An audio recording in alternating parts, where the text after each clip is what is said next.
Japanese garden అని దగ్గరలో ఉంటే ఏదో జపాన్ వెళ్తున్నట్లయితే రెడీ అయ్యి వెళ్ళా. తీరా చూస్తే అక్కడ అనుకున్నంతగా ఏం లేదు, నార్మల్గా ఉండే చెట్లు, రాళ్ళు, నీళ్లు తప్పించి. నేను వేసే వేషాలు పైనుండి ఒక ఆయన అయితే కూర్చొని చూస్తున్నాడు. వీడియో లాస్ట్ వరకు చూడండి, ఆయన ఎవరో తెలుస్తుంది. ఎండలో వస్తే వాచ్ పొద్దు, నేను ఈవినింగ్ సన్సెట్ టైంకి వచ్చా కాబట్టి బతికిపోయా.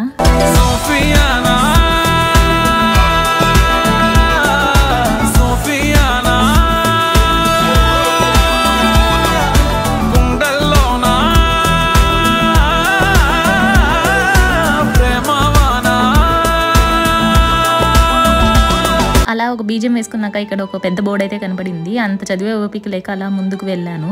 ఈ రాళ్ళు అయితే బాగున్నాయి, క్లీన్గా ఇంక పైకి ఎక్కేసా. సైడ్లో అయితే వెరైటీ చెట్లు నాటున్నారు. నాకైతే ఒక చెట్టు కూడా ఎక్కడా చూసినట్లేదు.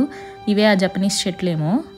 మనకు కావాల్సిన ఫొటోస్ అండ్ వీడియోస్ తీసుకున్నాక కొంచెం పైకి వెళ్తే ఒక మార్బుల్తో కట్టిన మ్యూజియం అయితే ఉంది. అక్కడే కూర్చొని ఒక ఆయన అయితే చూస్తున్నాడు. మేబీ ఆయనే ఈ జపనీస్ గార్డెన్ కట్టించాడేమో.